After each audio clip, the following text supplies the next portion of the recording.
recycling. Ναι.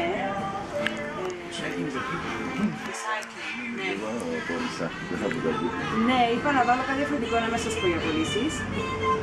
Shall I speak in English? Because he wants to improve his Greek, that's why. Yes. Σκεφτήκαμε να βάλουμε και εμείς σελίδα στο Facebook, αφού έχουμε αρκετό κόσμο που βλέπει το Facebook, και βάζουμε έτσι κάποια tips, κάποιες ιδέες, κάποιες εικόνες από recycling ιδέες. Η Χριστιανά που είναι η designer του καταστήματος μας βρίσκει έτσι έξυπνες ιδέες και βλέπουμε ότι έχουν ανταπόκριση στον κόσμο. Αυτή η εικόνα, που είναι ένα περικόνικο δωμάτιο, ξέρετε τις διαφορετικές να το δείτε, πήρε πάρα πολλά likes από τον κόσμο του Facebook. Μια άλλη ιδέα ήταν περιοδικά και εφημερίδες να μπουν με τέτοιο τρόπο ώστε να γίνουν καρέκλες και τραγούδια. Όχι, δεν είναι ανακύκλωση των επίπλων, είναι πώς να προσφύγεις ανακύκλωση. Πρόσημα είδη για να φτιάξεις έπιπλα. Ή ακόμα και σαν εδώ χρησιμοποιάς κάποια είδη ξύλων και φτιάχνεις διβάνια, κρεβάτια και όλα αυτά. Παλέτες. Αν ο κόσμος κάνει αυτά, πώς θα αγοράζει τα δικά σας? Αυτές θα θέλουν τις ιδέες μας για να τους τα δείξουμε γι' αυτό. Είναι ιδέες σας καλές, αλλά αν γίνει μόνο όλοι να βάζουμε παλέτες, κάποιος πώς θα βγάλει το κρεβάτι? Να σας πω τι γίνεται. Αυτοί μας κάνουν like και τους αρέσουν οι φωτογραφίες και τους κινούνται ενδιαφέρον και έρχονται και μας βλέπουν. Οπότε, ναι, είναι ένας actual τρόπος για να φέρουμε κόσμο. Ναι, δεν τους λέω πουλώ έπιπλα, ελάτε δέστε με, τους δίνω ιδέες. Αυτό είναι μια κοντινή φωτογραφία του τραπεζιού με τα περιοδικά. Εδώ είχαμε αυτή την ιδέα για το Πάσχα, να είναι σαν τα Easter eggs, δηλαδή πασχαλινά αυγά για παράδειγμα, είναι κομμάτια από μαλλί σε διάφορα χρώματα για να φτιάξει κάποιος κάποια καρέκλα. Είχαμε το Happy Easter Day για παράδειγμα, για το Πάσχα με καρέκλα από πασχαλινά αυγά.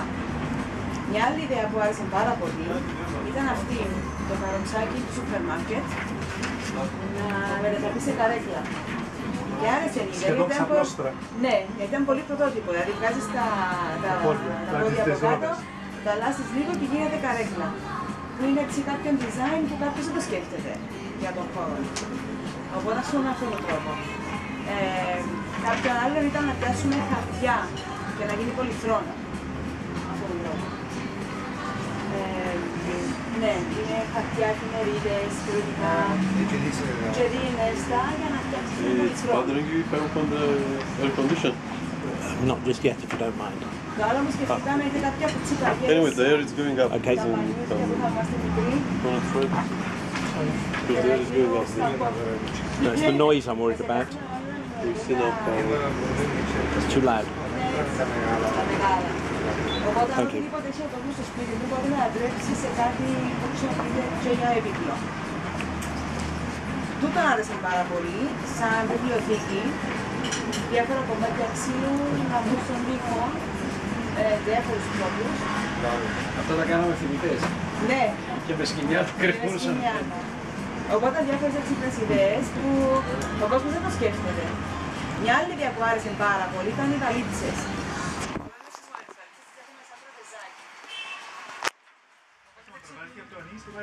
Έχει πράγματα μέσα, άρα καλύπτεις δύο, παρά να έχεις ένα πιστρόπο μέσα στην τουλάπα να τις φυλάξεις στην αποθήκη, χρησιμοποιάς μέσα στο σπίτι και όταν φεύγεις και τις παίρνεις μαζί σου.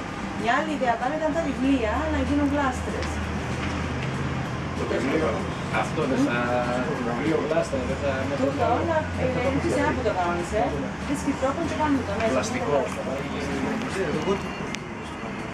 Είναι να τους πολύ καιρό. Ναι, και θα μπορείς. Από πού προήλθαν οι ιδέες αυτές? Η Χριστιανά το έψαξε. Είναι το δημιουργικό κομμάτι της παρέας. Οι δημιουργικές ιδέες της. Αυτή είναι το creative factor της. Αυτό ήταν για ξαπλώσει για τώρα στον κήπο, έξω. Ναι, παλέτσες γίνονται εξαπλώστρες με κάποια μαξιλάρια και θέλεις να πάρεις να πιάσεις παράκριβα ή πλακί για να σου πουλήσεις. Καλημέρα. Υπάρχουν πλαστικές παλέτες τώρα. Ναι, τα γύρω παλέτες. Πώς έκοψε τη Είναι διαστάσεις. Α, κατάλαβα. Είναι μυστικό μας τούτο. Υπάρχουν πλαστικές που είναι για βιομηχανίες τροφίμων και φάρμακα κτλ. Γιατί το ξύλο απαγορεύεται σε βιομηχανίες τροφίμων. Ενώ θετικό στο καιρό, αυτές και πλαστικές παραδόσεις. Ακριβώς. Εδώ πρέπει να βάζεις βερνίκια της βάρκας και έτσι πράγματα. Για να κρατήσει. Για να κρατήσει. Μπορείς να μου τα στείλεις με email αυτά. Αν δεν μπορώ να κρατήσω κάτι Είναι με εδώ αυτά. στο Facebook. Δεν είμαι στο Facebook. Να μας κάνεις like και να πεις. Δεν είμαι καν στο Facebook. Να κάνεις λοιπόν στο Facebook. Ακόμα δεν έχω πιστεί. Όταν δεν έχεις Facebook όπως και μας κάνεις, θα έχεις μας πεις και Νομίζω δεν μπορεί να μπει μέσα αν δεν είσαι γραμμένο. Νομίζω.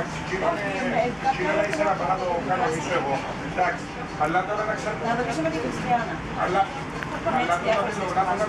Και θα το κάνω για την εταιρεία, θα τον λάβει κάποιος άλλος. Επειδή εγώ δεν έχω πιστεί για το Facebook. Ακούω, αλλά δεν έχω πιστεί ακόμα. Για την ανακοίνωση θέλησαμε πένες εμείς, που δίνουμε στον κόσμο, σας είχαμε πει την άλλη φορά, εσείς που δεν ήσασταν δουλειούστε. Και αυτή είναι από ανακοινώσιμο χαρτί που φτιάξαμε. Και σκεφτόμαστε να κάνουμε και ένα event μες στο φθινόπωρο, που θα γίνει θέμα την ανακοίνωση.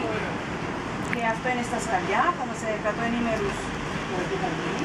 Βασικά ότι σκεφτόμαστε είναι πέρα από την δυτική πόλη συνεπίκλων, επειδή τώρα όλος ο κόσμος σκέφτεται και έτσι κάποια συζήτηση για το περιβάλλον. Τα διάφορα άπιστα που βγαίνουν από την παραγωγή θα τα χρησιμοποιούμε με έξυπνο τρόπο για νέες ιδέες. Οπότε πάμε έτσι λίγο πέραν της κατασκευής και πολυσύνθετης σε κάποιες άλλες ιδέες που κάνουν να attract τον κόσμο, αλλά βοηθούν και για το περιβάλλον. Βλέπετε σε επιπτώσεις του. Αυτό ήταν το speech. This was my speech.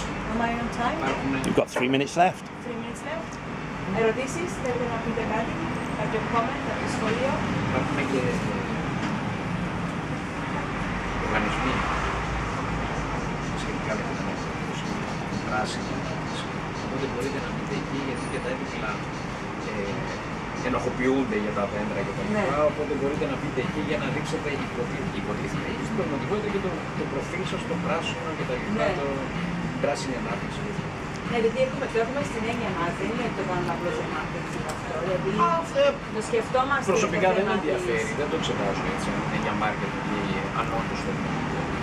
Επειδή και ο παπάς μου ήταν στην εκπαιδευτική περιβάλλοντος για 7 χρόνια και ασχολήθηκε πάρα πολύ με την ανακύκλωση και μας έλεγε παραδείγματα, για παράδειγμα, ότι στη Σουηδία νομίζω πιάνουν τους τροχούς από τα αυτοκίνητα και φτιάχνουν πεζοδρόμια, φτιάχνουν τα παιδάκια, γήπεδα μπάσκετ και όλα αυτά.